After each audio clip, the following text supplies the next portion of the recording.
Party of इंडियाची स्थापना 3 October 1957ला झाली होती. डॉक्टर बाबासाहेब आंबेडकरांनी 1924 साली बहिष्कृत हितकारिणी सभेची स्थापना केलेली होती. आणि बाबासाहेब आंबेडकर हे सयाजी महाराज गायकवाड यांच्या संस्थानामध्ये नोकरीला होते आणि त्या ठिकाणी त्यांना जो अनुभव आला त्यांचा सातत्याने अपमान होत राहिला आणि त्यामुळं बाबासाहेब आंबेडकरांनी नोकरी सोडून त्यांनी ठरवलं की मी एवढ्या डिग्र्या घेतलेल्या माणसाची अशी अवस्था आहे, माझा जर वेळोवेळी अपमान होतो आहे तर माझ्या समाजाची खेड्यापाड्यातली काय अवस्था असेल, म्हणून मला माझ्या समाजाला जागृत करण्यासाठी आणि त्यांच्या न्याय हक्कासाठी मला लढा देणं अत्यंत आवश्यक आहे. म्हणून ते मुंबईला आले आणि त्यांनी बहिष्कृत हितकारिणी सभेची स्थापना केली.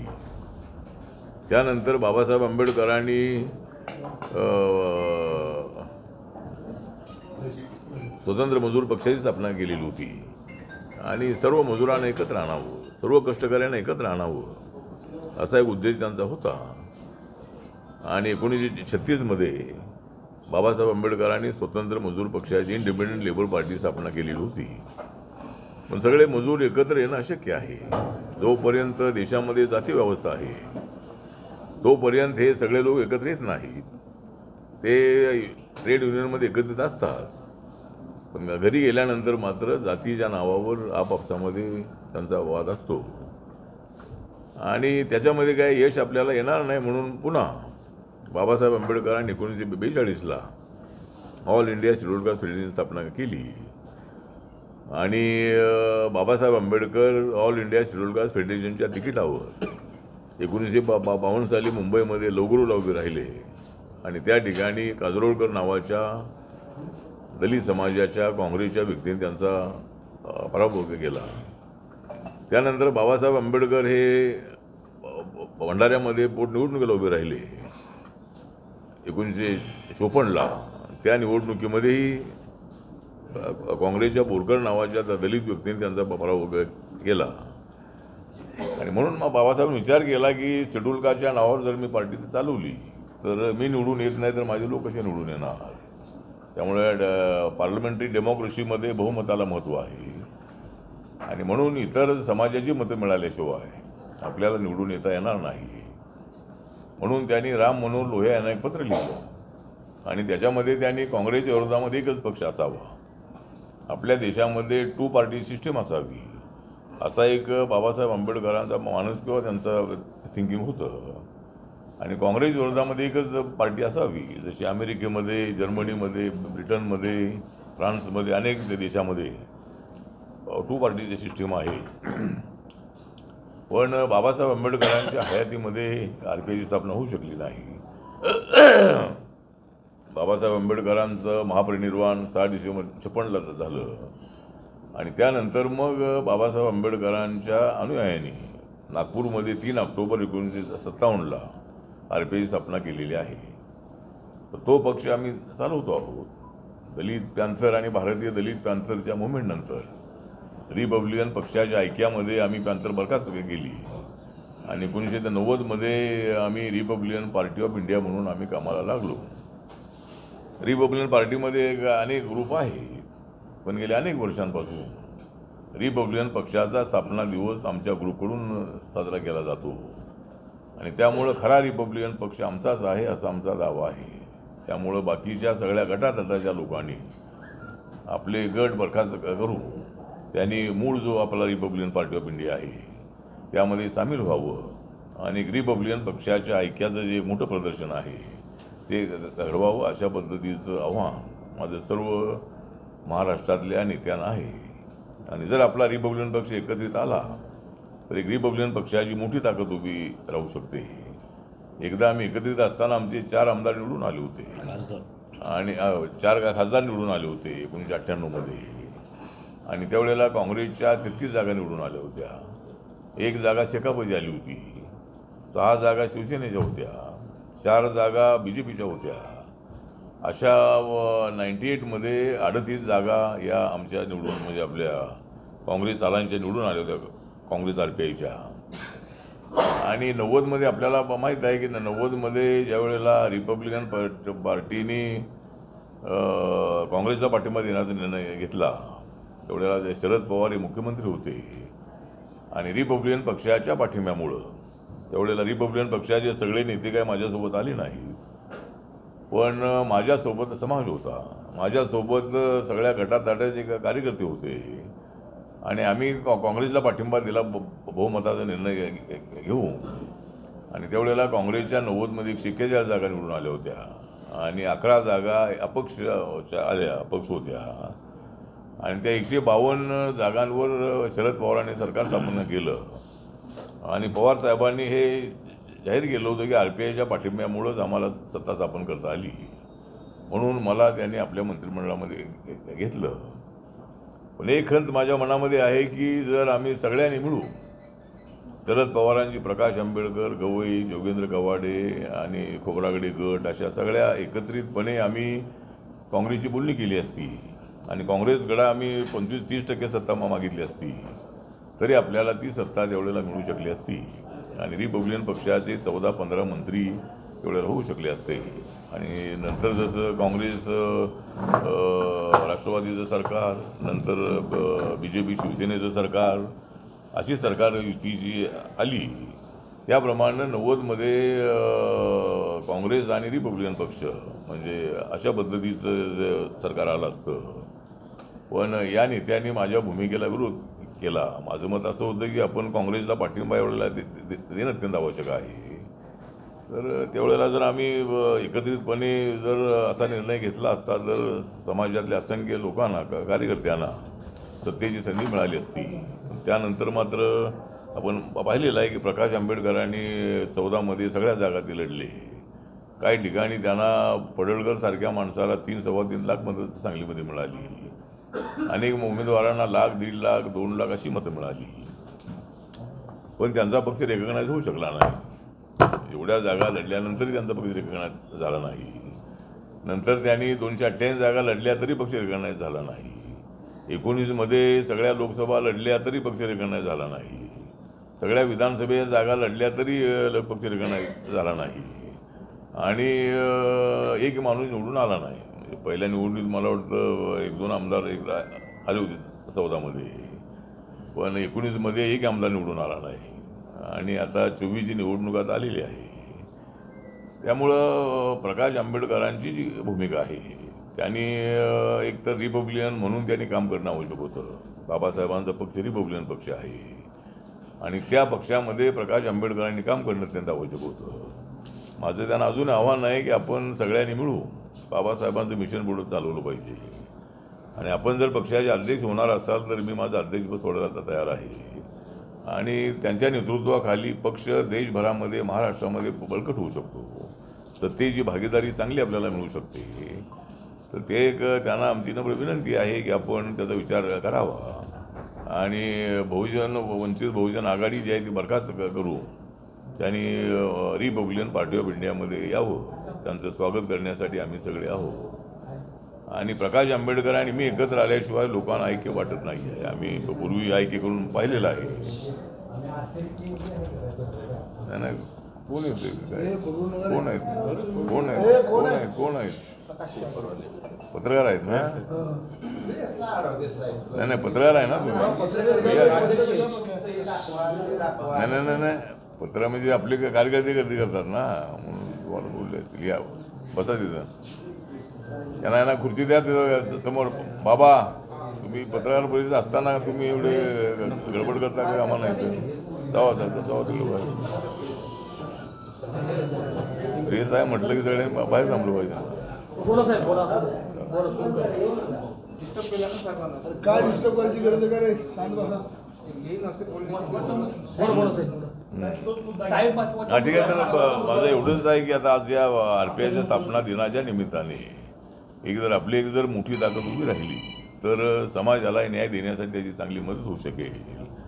आणि कार्यकर्ते राबत आहेत पण त्यांना सत्तेची भागीदारी मिळत नाही आहे आणि म्हणून असा एक मोठी ताकद उभी राहिली पाहिजे असं एक माझं मत आहे. पण माझा पक्ष मी देशाच्या सर्व राज्यामध्ये मी वाढवलेला आहे. नागालँडमध्ये माझ्या पक्षाचे 2 आमदार आहेत, मणिपूरमध्ये माझ्या पक्षाच्या लोकसभेच्या कॅन्डिडेटला 17% मतं मिळालेली आहेत. त्यामुळे 2 राज्यामध्ये माझा पक्ष रेकग्नाइज आहे. आमची महायुतीकडे आमचा आग्रह होता की लोकसभेमध्ये 2 जागा मला मिळाव्यात आणि 2 जागा निवडून आल्या तर RPIला महाराष्ट्रामध्ये मान्यता मिळणार आहे. पण लोकसभेला काही आम्हाला जागा ते दिली नाही. आता विधानसभेला एक 20-21 जागांची यादी चंद्रकांत बावनकुळे यांच्याकडे सोपवलेली आहे आणि त्यांच्याची चर्चा आमच्या शिष्टमंडळाची झालेली आहे. त्यामध्ये एक 8-10 जागा मला मिळाव्यात अशी आमची अपेक्षा आहे. म्हणजे आम्ही काही अवाढव्य 40-50 जागा द्या असा आमचा आग्रह नाही आहे. पण एक 8-10 जागा रिपब्लिकन पक्षाला द्याव्या. त्यामध्ये विदर्भ आहे, मराठवाडा आहे, पश्चिम महाराष्ट्र आहे, नाशिक डिव्हिजन आहे. कोकणामध्ये काय आम्ही जागा मागणार नाही कारण कोकणात जागाही कमी आहेत. तर अशा पद्धतीने एक 8-10 जागा मला द्याव्यात आणि आता जी महामंडळाचं वाटप सुरू आहे तर त्यामधले 1-2 महामंडळं आम्हाला मिळावीत अशा पद्धतीची आमची मागणी आहे. आणि जे 12 MLC आहेत त्याच्यामधला 1 MLC RPIला मिळावा. कारण दलित मतं जी आहेत, आंबेडकरी विचाराची मतं जी आहेत ही आपल्याला विधानसभेमध्ये ट्रान्सफर करायची आहे आणि आमची मतं ही बॅलेन्सिंग मतं आहे. म्हणजे आमचा उमेदवार कोण निवडून आणायचा आणि कोणाला पराभूत करायचं एवढी मतं माझ्या पक्षाकडे आहे. जरी RPIमध्ये गट असलेही तरी माझा गट हा गाव पातळीपासून ते शहर पातळीपर्यंत काम करणारा गट आहे. त्यामुळं रिपब्लिकन पक्षाला एक संधी 8-10 जागांवरती द्यावी असे आमचा आग्रह आहे. आणि नरेंद्र मोदी यांच्या नेतृत्वाखाली आमचं NDA जे आहे NDA अत्यंत चांगलं काम करत आहे. अनेक चांगले निर्णय होत आहेत. विकासाच्या दिशेनं आम्ही पुढं चाललेलो आहोत आणि यावेळेला महाराष्ट्रामध्ये आमच्या एक 170च्या पुढे जागा निवडून येतील असा मला विश्वास आहे. जरी महाविकास आघाडीने किती प्रयत्न केला तरी यावेळेला मात्र संविधान बदलणार, आरक्षण जाणार अशा पद्धतीच्या चर्चा त्यांना करता येणार नाही. त्यांनी केल्या तरी त्याचा फायदा त्यांना होणार नाही. त्यामुळे यावेळेला आमची महायुती जी आहे ती मजबूत आहे. रिपब्लिकन पक्ष महायुतीसोबत आहे आणि नक्कीच आम्हाला या विधानसभेमध्ये सत्ता मिळेल असा आपल्याला विश्वास आहे. पाणी जा साहेब, एका बाजूला आपण ऐक्याची घोषणा करतात, दुसऱ्या बाजूला नरेंद्र मोदींच्या मजबूत आहे असं सांगतात. समीकरण कसं काय मिळवलं? नाही ऐक्य तर झालं पाहिजे. नरेंद्र मोदीच्या नेतृत्वाखाली देश विकासाच्या दिशेनं पुढे झालेला आहे. त्यामुळं RPIला विकास हवा आहे. पण आम्ही सगळे एकत्रित आलो तर एकत्रितपणे आम्ही मोदींच्या सोबत आम्ही राहू. त्यामुळं निर्णय कुठला तरी आपल्याला पॉलिटिकल घेतला पाहिजे. आणि प्रकाश आंबेडकरांनी मी अगोदर सांगितलं की त्यांना जरी मतं मिळाली असली तरी पक्ष रेकग्नाइज होत नाही आहे. तो बळावर लढू. त्यामुळं कुणासोबत तरी आपण जाणं अत्यंत आवश्यक आहे. आणि नरेंद्र मोदी हे संविधानाला मजबूत करणारे नेते आहे. असा आमची भूमिका आहे आणि म्हणून पक्षाने सगळ्यांनी एकत्र यावं असं आमचं मत आहे. साहेब, 1 वर्षापूर्वी सातारामध्ये राजेंद्र यांनी प्रेस होती. त्यावेळेस त्यांनी असं आवाहन केलं होतं की आंबेडकर अध्यक्षपद घ्यावं, प्रकाश आंबेडकर उपाध्यक्षपद घ्यावं, मला 3रं स्थान दिलं तरी चालेल. पण त्यावर पुढे चर्चा काय झाली नाही? चर्चा झाली ना, म्हणजे माझी इच्छा आहे. आता ते चर्चा का करत नाही आहे कारण ऐक्याचा विषय काढला की ते ऐक्याबद्दल ते पॉझिटिव्ह नाही. त्यामुळे माझं जे मत आहे, माझी इच्छा आहे की प्रकाश आंबेडकर आणि मी आणि मग बाकी सगळे एकत्र ऑटोमॅटिकली येतीलच. त्यामुळं ती काही अडचण नाही आहे. पण आता प्रकाश आंबेडकरांनी थोडंसं ते बाबासाहेबांचे नातू आहेत. आम्ही काय त्यांचे नातू नाही आहोत. त्यांच्यावर रिपब्लिकन पक्ष चालवण्याची जबाबदारी त्यांनी घेतली पाहिजे. त्यांनी नावं न बदलता. पण माझी इच्छा जरी असली तरी कुणीतरी त्यांच्याशी बोलावं. म्हणजे ते ऐक्याचा विषय काढला की ते काय चर्चा करत नाही आहे. विधानसभेला राज्यात किती जागा माहितीतून तुम्ही मागणार आहात आणि लढवणार आहात? 288 लढवणार विधानसभेला. आता सांगितलं मी एक जागा 20-21 जागांची यादी आम्ही दिलेली आहे. त्याच्यामधले एक 8-10 जागा आम्हाला मिळाव्यात अशी आमची अपेक्षा आहे. एक 8-10 जागा मिळाल्या तर रिपब्लिकन पक्षाला एक काही जागा त्यामधल्या निवडून आणण्यासाठी मदत होईल. यावेळेला बापू तरी आमदार होतील का? बापू यावेळेला आमदार होतील काय बापू यावेळेला अशोक बापू आमदार होतील. साताऱ्यात कुठल्या जागेची मागणी? साताऱ्यात तुम्ही कुठल्या जागेची मागणी? साताऱ्यामध्ये फलटणची जागा रिझर्व आहे. त्यामुळे फलटणची जागा जी आहे ती RPIला मिळावी अशी आम्ही मागणी केलेली आहे. तर फलटणची जागा मिळाली तर तिथं बापूला उभं करू आम्ही. वायची राहिली तर वाईला हां वाईबद्दल नाही वाई काही मिळणार नाही बघूया आपण प्रयत्न करू कुठली जागा नाही, जागा तर जी मिळेल ती फलटण तर जागा रिझर्व आहे, वाई जागा रिझर्व नाही. त्यामुळं जर चर्चेमध्ये वाई मिळाली तर चांगली गोष्ट आहे. अजितदादांनी फलटणचे उमेदवार जाहीर केलेले आहेत. अजितदादांनी परवाशी फलटणचे उमेदवार दीपक चव्हाणच असतील, महायुतीचे उमेदवार दीपक चव्हाणच असतील असं त्यांनी जाहीर केलेलं आहे. ते आता त्यांनी स्वतःहून जाहीर केलं, मग आता महायुतीचं असं काय चर्चा का बिघाड झाले का असं ठीक आहे, अद्याप काही निर्णय झाला नाही. दादाने जरी जाहीर केलं असलं तरी दादा हे महायुतीसोबतच राहणार आहेत आणि सतीश चव्हाण जे आहेत ते त्या ठिकाणी सिटिंग आमदार आहेत. त्यामुळं अजितदादांनी जाहीर केलं असलं तरी आम्ही चर्चा करू त्यांच्याशी. आणि RPIला जी 8-10 जागा कुठल्या मिळणार आहे त्याच्यामध्ये फलटण जागा बसवण्याचा आमचा प्रयत्न नाही. जरी जाहीर केलं असलं तरी आदला बदल त्यामध्ये होऊ शकते. साहेब, आपण जे पैसे एकत्र येण्याचं आवाहन केलेलं आहे, याला जर सर्वच नेत्यांनी जर प्रतिसाद दिला आणि त्यांनी सांगितले की आपल्याला BJP किंवा माहिती बरोबर जायचं नाही, आपण स्वतंत्र लढायचं किंवा काँग्रेस बरोबर जायचं, तर त्यावेळेस आपली भूमिका काय आहे सर? आता त्यावेळी त्याला माझी भूमिका ही असेल की पक्ष बहुमताने निर्णय घेईल. त्यामुळे पक्षामध्ये जे सगळे कार्यकर्ते आहेत त्यामध्ये माझा आग्रह तर हाच राहील की आपण BJP सोबत राहिलं पाहिजे, NDA सोबत राहिलं पाहिजे. आणि काही लोक म्हणतील की जर स्वबळावर लढा, तर स्वबळावर लढून त्याचा काय फारसा उपयोग होणार नाही की माणूस निवडून येत नाही. आमची तेवढी ताकद नाही आहे. इतरांची बाबासाहेब आंबेडकरांना मी सांगितलेला जो अनुभव आला त्यामुळं सगळ्यांची मतं मराठा आणि बहुजन अल्पसंख्याक यांची मतं मिळाली पाहिजे. त्यामुळं जर सगळे आम्ही एकत्र आलो तर आम्ही निर्णय घेऊ. बहुमताचा निर्णय जो होईल तुम्हाला मान्य राहील. अमित शहा म्हणाले की समान नागरी कायदा आणू, तुमचं काय म्हणणं आहे? माझं मत असं आहे की समान नागरिक कायदा आला पाहिजे. कारण समान नागरिक कायदा नसल्यामुळं हिंदू मुस्लिमांमध्ये सातत्यानं वाद निर्माण होतो. हिंदू समाजाच्या मनामध्ये मुस्लिमांबद्दल राग निर्माण होतो आहे. आमच्यासाठी कायदा आहे आणि त्यांच्यासाठी कायदा नाही. आणि त्यामुळं आपण थोडंसं एक हिंदू मुस्लिमान एकत्र आणण्यासाठी समान नागरिक कायद्याची आवश्यकता आहे. आणि तो कायदा मुस्लिमांच्या विरोधामध्ये नाही, उलट मुस्लिमांचं पॉप्युलेशन थोडं कंट्रोल करण्यासाठी, मुस्लिमांची आर्थिक उन्नती होण्यासाठी त्याची नितांत अशी आवश्यकता आहे. त्यामुळे समान नागरिक कायदा जर आला तर आपण आता जसं फॅमिली प्लॅनिंगच्या माध्यमातून अनेक कुटुंबामध्ये आता पूर्वी तर 10-10, 12-12, 14-14, 15-15 मुलं व्हायची. आताच्या पिढीमध्ये मोठं कंट्रोल आहे. त्यामुळं 2-3 मुलं किंवा एवढीच मुलं असतात. त्यामुळं जर मुस्लिमांमध्ये जर हे थोडं कंट्रोल झालं तर त्यांच्या कुटुंबाची आर्थिक सोबत आणण्यासाठी त्याचा चांगला उपयोग होणार आहे. त्यामुळे माझं मत असं आहे की समान नागरिक कायदा आला पाहिजे असं माझं मत आहे. साहेब, काय होतं निवडणुकीच्या तोंडावरती दलित समाजामध्ये ऑलरेडी पक्ष आहेत, संघटना आहेत. दरवेळेला निवडणुकीच्या तोंडावरती आव्हाने केली जातात की बाबा एकत्र येऊया, एकत्र जशी तुम्ही आता साथ घातली. परंतु ह्या चर्चा अगदी मतदान येईपर्यंत होतात की पुढे ह्या चर्चा बिरल्या जातात हवेतच. तर नक्की काय कसं आहे? नाही, निवडणुकीच्या वेळेलाच मी म्हणतोय असं नाही. मी अनेक वेळेला ही भूमिका मांडलेली आहे. निवडणुकीसाठीच माझं मत असं नाही आहे. पण शेवटी लोकशाहीमध्ये एकत्र येऊन आपली ताकद मजबूत करण्यासाठी निवडणूक आवश्यकता असतेच असते. पण निवडणुकीच्या तोंडावर काय माझंही मत नाही आहे. मी अनेक वेळेला माझी भूमिका मांडलेली आहे. आणि प्रत्येकाला मत मांडण्याचा अधिकार आहे. पक्षामध्ये आपण सगळे एकत्र आलो की काय करायचं, जो बहुमताचा निर्णय होईल तो मान्य मी करेन. पण माझा त्यावेळेला आग्रह नक्की असेल. आणि मागे 90च्या काँग्रेसच्या अलायन्सच्या वेळेलाही बहुमताचा निर्णय झाला होता. काँग्रेसला पाठिंबा देण्याचा निर्णय हा बहुमताचा होता.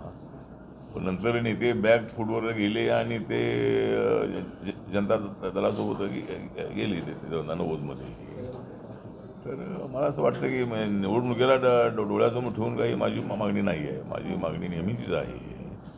आणि खालच्या पातळीवरती लोकांनी फक्त ऐक्य झालं पाहिजे म्हणायचं आणि गावागावामध्ये गट करायचे ही थोडी मेंटॅलिटी तर थांबवली पाहिजे.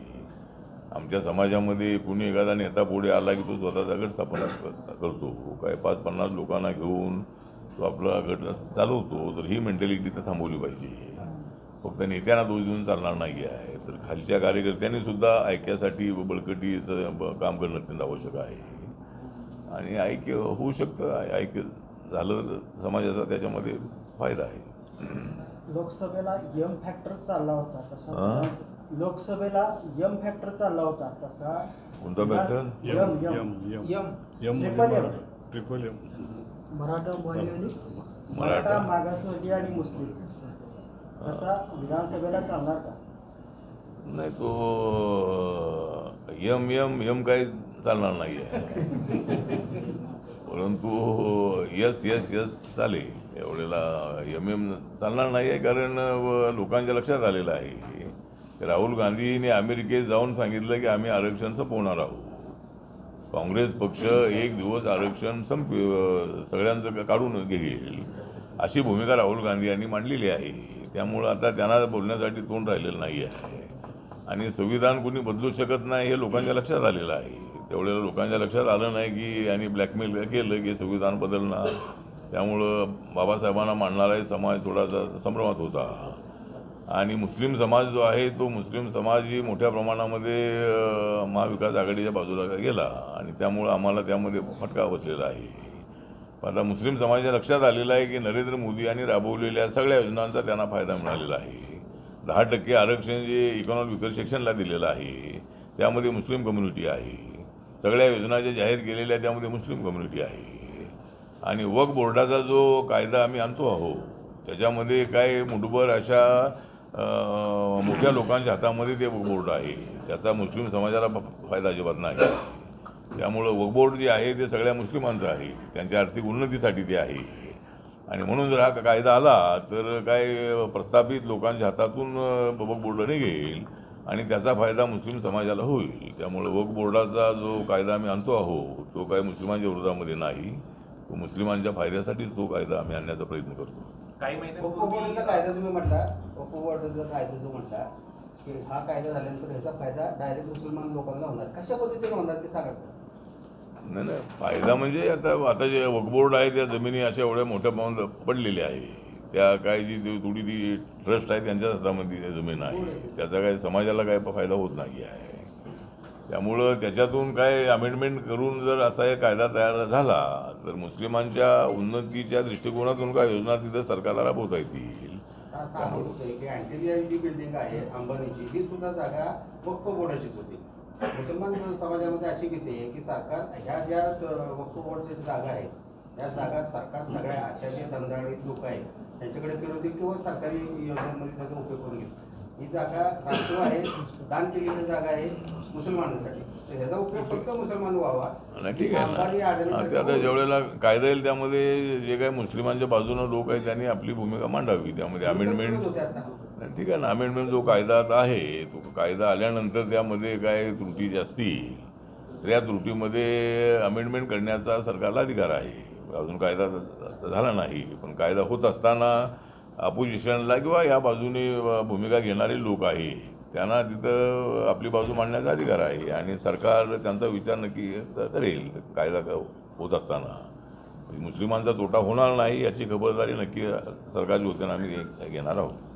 महायुतीकडून घटक पक्षांना गृहीत धरलं जात आहे आणि त्यामुळंच राजू शेट्टी मागच्या वेळी असतील किंवा आत्ता मधल्या काळात बच्चू कडू असतील हे बाहेर गेले, पण तुम्ही सुद्धा काही महिन्यांपूर्वी नाराजी व्यक्त केली होती की घटक पक्षांना महायुतीमध्ये व्यवस्थित स्थान दिलं जात नाही.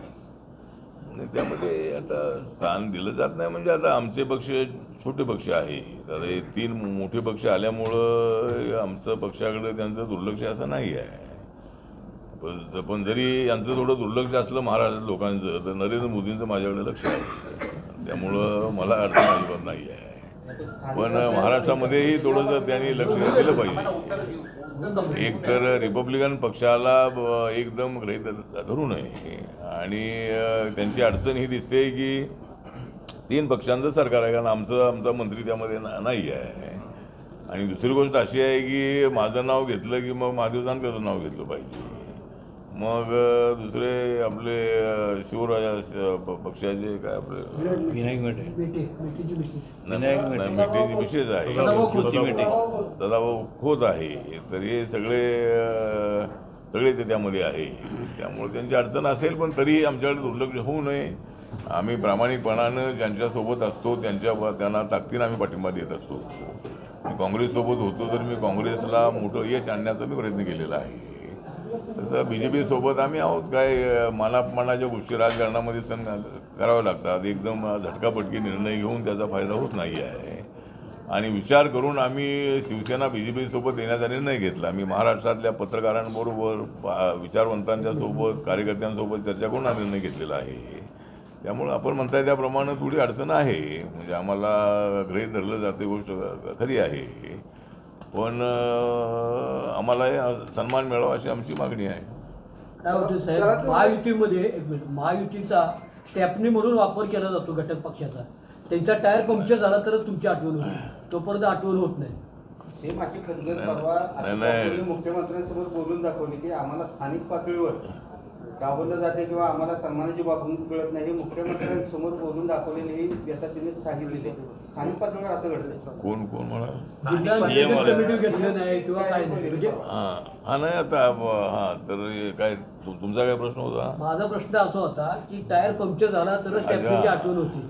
हां, तर टायर पंक्चर झाला तर आठवण येते असं नाही आहे. तर टायर पंक्चर होऊ नये म्हणून आम्ही त्या ठिकाणी बसलेलो असतो. त्यामुळं त्यांचा टायर पंक्चर होऊ नये ही आमची अपेक्षा असते आणि म्हणून आमचा त्या ठिकाणी टायर पंक्चर होऊ नये यासाठीच आम्हाला सोबत ठेवलेलं आहे. त्यामुळं टायर पंक्चर होणार नाही. पण बाकीचं आता अशोक बापूंचं जे म्हणणं आहे की अशोक बापूंचं नाव शंभूराजे देसायांना अनेक वेळेला मी फोनवर बोललो आणि शिवसेनेच्या लोकांना घ्या, पण आमच्या RPIच्या 2 तरी लोकांना DPTCमध्ये घ्या. त्याप्रमाणे ते अशोक बापूंचं नाव त्यांच्याकडे 2 वेळेला दिलं. ते बोलले मी मुख्यमंत्र्यांना दिलेलं आहे, पण अजून मला वाटतं याची ऑर्डर निघाली नाही. त्यामुळं अशोक बापूंचं म्हणणं आहे ते रास्त आहे बाबा, आम्हाला स्थानिक पातळीवर आम्ही कार्यकर्ते सोबत आहोत, आम्हालाही काहीतरी SO आहे, काही कमिटी आहे त्या मिळाव्यात. तर त्याचा विचार शंभूराजेंनी करावा. पालकमंत्री आहेत अशी आमची अपेक्षा आहे. गडकरी साहेब म्हटले होते कुठलंही सरकार असेल तर केंद्रात आठवले साहेब मंत्री होतात. कोण म्हणालं? नितीन गडकरी साहेबांनी सांगितलं कुठलेही सरकार सरकारी किंवा जाईल पण आठवले साहेब मंत्रिमंडळात असतील. म्हणजे नाही, मी ज्यांच्यासोबत असतो त्यांचं सरकार येतं. त्यामुळं सरकार चौथ्या वेळेला सरकार आमचं येणार आहे आणि गडकरी म्हणाले सरकार कोणाचं येऊ द्या, आम्हाला हवामानाचा चांगला अंदाज असतो आणि कोणत्या वेळेला कोणता निर्णय घ्यायचा याची मला कल्पना असल्यामुळं मी हवेचा दिशा बघून मी निर्णय घेत असतो. त्यामुळे हवेचा विषय नाही आहे, पण सत्तेसाठी काय माझा आग्रह असतो असं नाही आहे. मी मंत्री नसलो तरी माझ्यासोबत लोक आहेत देशभरातले, तर मंत्रिपद काही कायमचं राहणार आहे असं नाही आहे. पण ही गोष्ट खरी आहे की आतापर्यंत मी ज्यांच्यासोबत राहिलो त्यांना सत्ता मिळालेली आहे आणि त्याच्या बदल्यामध्ये मला मंत्रिपद मिळालेलं आहे. जम्मू काश्मीरच्या निवडणुकीत तुम्ही होता, काय अंदाज काय जम्मू काश्मीर? हां, जम्मू काश्मीरमध्ये आता मी काश्मीरमध्ये होतो. आमच्या पक्षाचे 4 उमेदवार त्या ठिकाणी आहे. त्यामध्ये एक ब्राह्मण समाजाचा उमेदवार आहे आणि 3 मुस्लिम आहेत. तसे 14-15 उमेदवार माझ्याकडे आले होते, पण आम्ही 4 ठिकाणी लढून बाकीचा BJPला पाठिंबा दिलेला आहे. जम्मूमध्ये 49 सीट आहे, त्या ठिकाणी BJP अत्यंत स्ट्रॉंग आहे आणि BJPने काश्मीरमध्ये अनेक मुस्लिमांना तिकीट दिलेली आहे. त्यामुळं नॅशनल कॉन्फरन्स आणि काँग्रेसचा त्या ठिकाणी अलायन्स आहे आणि दुसरा PDP जो पक्ष आहे महबूबा मुफ्तीचा, तोही तिथं लढतो आहे. अनेक अपक्ष उमेदवारसुद्धा आहे. त्यामुळे माझ्या पक्षाने निर्णय घेतला आहे जर आपले 1-2 लोक निवडून आले तर आम्ही BJPला पाठिंबा देऊ आणि BJP जर सरकार नक्की येईल. कारण 370 आर्टिकल हटल्यानंतर त्या ठिकाणचं अत्यंत चांगलं वातावरण आहे. मी रात्री 2 दिवस त्या ठिकाणी होतो आणि रात्री 12 वाजेपर्यंत आम्ही लोकांच्या भेटीगाठी घेत होतो. लोकांमध्ये अशी भीती अजिबात नाही आहे आणि मलाही त्या ठिकाणी भीती वाटली नाही. आता जम्मू काश्मीरमध्ये काही ठिकाणी थोडेसे आतंकवादी येतात आणि आर्मी BSF बरोबर त्यांचा संघर्ष होतो, पण बाकीच्या ठिकाणी लोकांमध्ये अजिबात भीतीचं वातावरण नाही आहे. त्यामुळं 370 आर्टिकल हटल्यामुळं तिथं लोकांचा हळूहळू विकास होतो आहे. फक्त आमचा प्रयत्न एवढाच राहणार आहे की भारत सरकारने एक 2-4 मोठे उद्योग जे आहे ज्याच्यामध्ये 10,000 15,000 असे काही सरकारी उद्योग तिथं जावे आणि बड्या कंपन्या आहेत, टाटा आहे, बिर्ला आहे, मफतलाल आहे, रिलायन्स आहे किंवा अशा मोठ्या कंपन्या आहेत. त्यांनी जर काय तिथं कंपन्या तिथं उभ्या केल्या आणि बेरोजगारांना रोजगार मिळाला तर आतंकवाद जो आहे तो जवळजवळ आता 90% तर संपलेला आहे. त्यामुळं आता जो काय थोडासा इकडे तिकडं काही गोष्टी होत आहेत तर त्या गोष्टीचा विचार होणं आवश्यक आहे. आणि आता मला असं वाटतं की हे सध्या जे युद्ध तर सुरू आहे ते आता आपण रशिया आणि युक्रेन युद्ध पाहिलेलं आहे, ते तर चालूच आहे. आता लेबनॉन आणि यांचं आपल्या काय इस्रायलचं युद्ध तर चालू आहे. तर जगामध्ये मला वाटतं की काहीतरी एकदा एकत्र बसलं पाहिजे. म्हणजे अशी युद्ध जी आहे ती थांबवण्यासाठी चर्चाच होत नाही आहे. त्या ठिकाणी लोक मरत आहेत, ते आर्मीवाले मरत आहेत, दोन्ही बाजूचे हे तर आहेच आहे, पण सिव्हिलियनसुद्धा मरत आहेत. आणि असं या 21व्या शतकामध्ये अशी युद्ध होणं बरोबर नाही आहे. त्यामुळं असं एक यंत्रणा असली पाहिजे. आणि भारताची भूमिका हीच आहे की शांती हवी आहे. नरेंद्र मोदी यांनी भूमिका मांडलेली आहे. नरेंद्र मोदी झेलेन्स्कीला भेटून आलेले आहेत, पुतीनला भेटून आलेले आहेत आणि हे युद्ध थांबावं अशी त्यांनी इच्छा व्यक्त केलेली आहे. तर या पद्धतीनं आता हे जे इस्रायल आणि ते युद्ध जिथं चालू आहे हमासचं, लेबनॉनचं, ते थांबणं अत्यंत आवश्यक आहे. त्याच्यासाठी जगाच्या पातळीवर मला वाटतं की आपण एवढ्या प्रगतीच्या दिशेनं पुढे चाललेलो असताना जगामध्ये अशी युद्ध होणं बरोबर नाही आहे. त्यामुळं ही युद्ध थांबवण्यासाठी काहीतरी यंत्रणा उभी करणं अत्यंत आवश्यक आहे असं माझं मत आहे. आणि बाकीचं आता जे पाकव्याप्त काश्मीर जो आहे, तर आता त्या ठिकाणी बहुमत घ्यावं. आणि त्या ठिकाणच्या बहुतेक लोकांचं मत हेच आहे की आम्हाला भारतासोबतच राहायचं आहे. आमच्यावर पाकिस्तानने कब्जा केलेला आहे आणि पाकिस्तानबरोबर राहण्याची आमची इच्छा नाही आहे. त्यामुळे त्या ठिकाणी लोकांचं बहुमत घ्यावं आणि त्यांनी जर भारतासोबत राहण्याची इच्छा व्यक्त केली तर पाकिस्तानने POK आम्हाला द्यावा अशा पद्धतीची आमची त्यांच्याकडे सूचना आहे. आणि भारत पाकिस्तानचं जर संबंध चांगले राहिले तर मला वाटतं की पाकिस्तानचा मोठा विकास होणार आहे आणि पाकिस्तानच्या जनतेला न्याय मिळणार आहे. त्यामुळं पाकिस्तानसोबत संबंध आपले चांगले असावेत अशीच आमची भूमिका आहे. फक्त त्यांच्याकडून आतंकवादी ॲक्टिव्हिटीज सातत्यानं होतात आणि म्हणून आपल्यामध्ये त्यांच्यामध्ये वाद आहे. त्यामुळे त्यांनी आतंकवाद थांबवावा, हे घुसखोरी थांबवावी आणि भारत त्यांच्यासोबत बोलायला तयार आहे. राज्यामध्ये सध्या तर आता एक ते शेवटचा प्रश्न. सर, राज्यामध्ये सध्या अशा विविध घटना घडत आहेत की ज्यामध्ये गृह खात्याच्या कारभाराबद्दल, विशेषतः पोलीस प्रशासनाच्या कारभाराबद्दल प्रश्न उपस्थित होत आहेत. जिल्ह्यातल्या विविध घटना असतील त्या जाणीवपूर्वक दाबल्या जाणं असतील, आत्महत्येचा प्रकार असेल किंवा मुंबईतली जी घटना घडली आहे त्या अक्षय शिंदेचा एन्काउंटर प्रकार असेल, अशा एकूण सर्व घटना घडत असताना गृह खात्याच्या आणि पोलीस प्रशासनाच्या भूमिकेबद्दल प्रश्नचिन्ह उपस्थित होत आहे. असं आहे की नाही, आता एक तर घटना घडतायत ही गोष्ट खरी आहे आणि अशा घटना घडू नयेत अशी सरकारची प्रामाणिक इच्छा आहे. पण घटना घडतायत हे सत्य आहे आणि लहान मुलींवर, अल्पवयीन मुलींवर, महिलांवरती अत्याचार होत आहेत. आणि बदलापूरचं जे एन्काउंटरचं प्रकरण आहे तर त्या एन्काउंटर प्रकरणाची चौकशी करण्याचे आदेश सरकारने दिलेले आहे. आणि पोलिसांचं जे म्हणणं प्रायमरी असं आहे की बाबा त्याने आमचं पिस्तूल हिसकावून घेतलं, तो आमच्यावर तो पिस्तुलीनं गोळी मारणार होता म्हणून आम्ही त्याला गोळी मारली असं त्यांचं म्हणणं आहे. पण त्याची चौकशी व्हावी. खरोखर त्याने एवढा तो छोटासा मुलगा आहे, त्याने एवढं डेअरिंग आतमध्ये नक्की केलं होतं का याची चौकशी होणं अत्यंत आवश्यक आहे. आणि जर ज्या पोलिसांनी एन्काउंटर केलेलं आहे त्यांच्यावर कारवाई झाली पाहिजे. पण त्याच्याशी सरकारचा काय संबंध नाही. कुणाला वाचवण्यासाठी त्याचा बळी घेतला असा अजिबात नाही आहे. त्यामुळं कुणाला वाचवण्याचा विषय नाही आहे. सरकारने सुरुवातीपासून एकनाथ शिंदे, देवेंद्र फडणवीस आधी दिले होते आणि अजितदादांनी अत्यंत तीव्र भूमिका घेतली होती अशा घटना घडू नयेत.